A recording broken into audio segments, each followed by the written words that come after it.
back to the Fermented Ward Homebrew channel. I'm not brewing anything today, but what I am going to do is I'm going to make some cherry whiskey, or bourbon. I've got a bottle of bourbon here. It doesn't matter what bourbon you use. I've done this before. It tastes great. You could even use the cheapest bourbon you can get your hands on, which is what I did originally. I don't believe I made a video for it. I think I posted it on Instagram as to what I was doing, but I didn't make a video for it. So I've just got some Jim Beam. I tried to take the flipping label off it because I'm not sure whether I'm allowed to use brands or whatever on my videos, but if they're not happy about it, they can just shut it down, can't they? But anyway, we're going to be turning this into a cherry bourbon. So all I'm going to do is I'm just going to fill a container with bourbon. I'm going to be leaving myself a little bit to drink tonight. I think about up to there will do. And I do like bourbon. I mean, I drink single malts as well, and even blended like Scotch whiskies, do like them. But I do like bourbon. Bourbon and beer, they should marry each other. I really do say so. Now let's say that that's about 500 ml. It's going to be just under, but let us weigh out roughly what cherries we're going to be putting in, just in case anyone wants to do this. Then you got the volumes, haven't you, of how much and how what. Now these cherries I've had for a very long time, so I do need to get them used up, which is another reason why I'm doing this. And let's say 30 grams. No, let's do 50. Let's do 50 grams. Because we want a lot of cherry flavour. And I'm dropping it now. Can't use that one. There we go. 49.8. Of course it's not perfect, but that's life. Seal that back off. And back into the ingredients cupboard, which has got way too much stuff in it.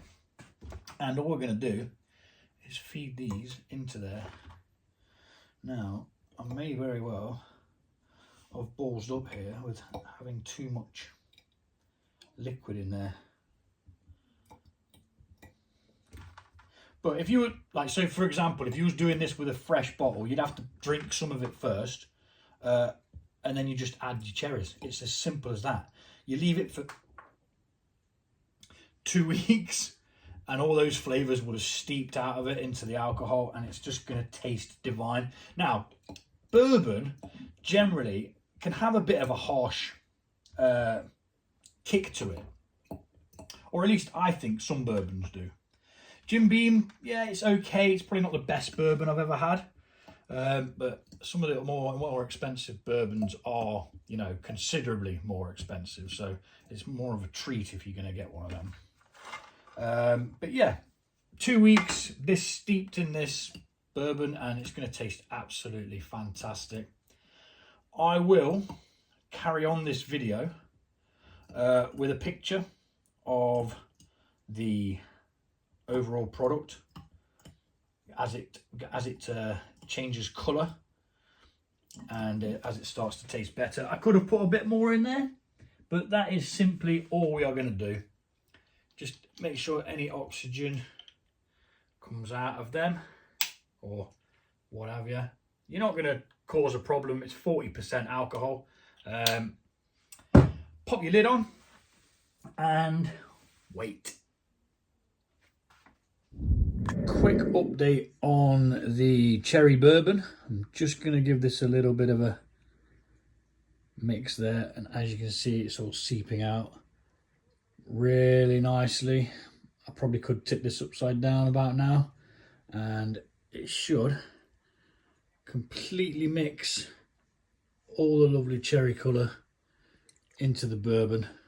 Oh, look at that. Oh, we're going to be in for a treat. Really simple. You can do these in any kind of container that you can put a lid on, a wine bottle, absolutely anything. Even what they're called, Kilner jars, like where you'd store your coffee and your sugar. As long as it's sealable, yeah, it's perfectly sound. I mean, look at that colour already.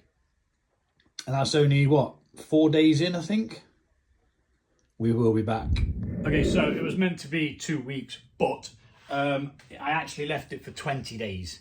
So this is the bourbon that we have turned into a cherry bourbon.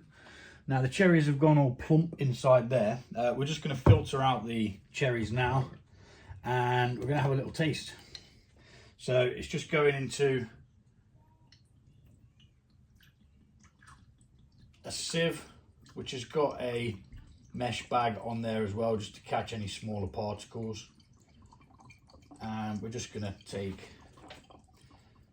the whiskey or the bourbon out of there, get rid of these cherries, and then put it back in. I'm going to let that stand there a minute while we get the last couple of bits. It's all paid for, so we don't really want to waste any. Okay, might be a bit of trouble getting those out, but as you can see, they have grown in size. But that is kind of what we wanted sorted. So let's go have a little taste of this now, and I shall let you know in real time what I'm thinking. I'm going to have a little bit because I do have some mead to finish this evening. I've got a bottle of this somewhere which this can go in, and then we're just going to put it back into a clean bottle,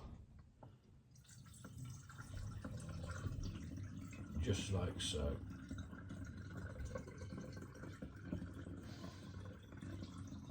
Now you do lose some to the cherries because they're dried.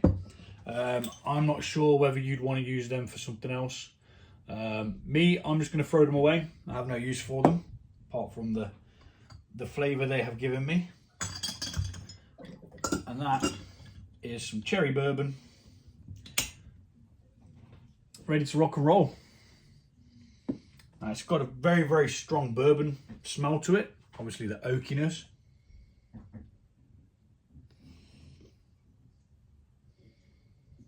Not smelling cherries.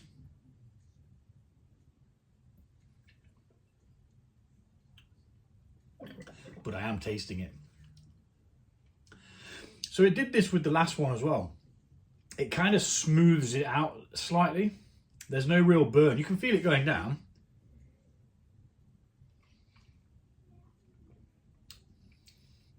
But as where Jim Beam normally has that bit of a harshness, it smooths it out, adds a bit of sweetness to it, and yeah, you can taste it.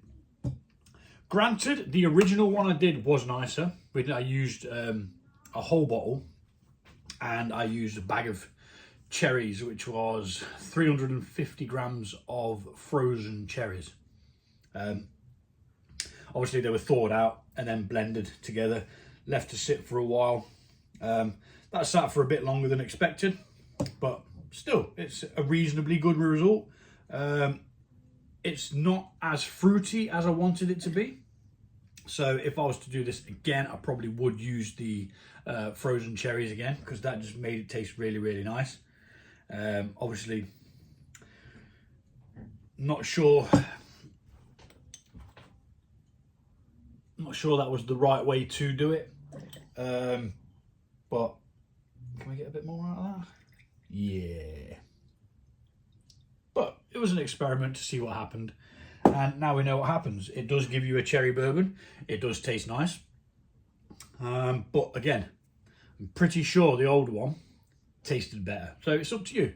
You can try it this way, or you can try it the other way.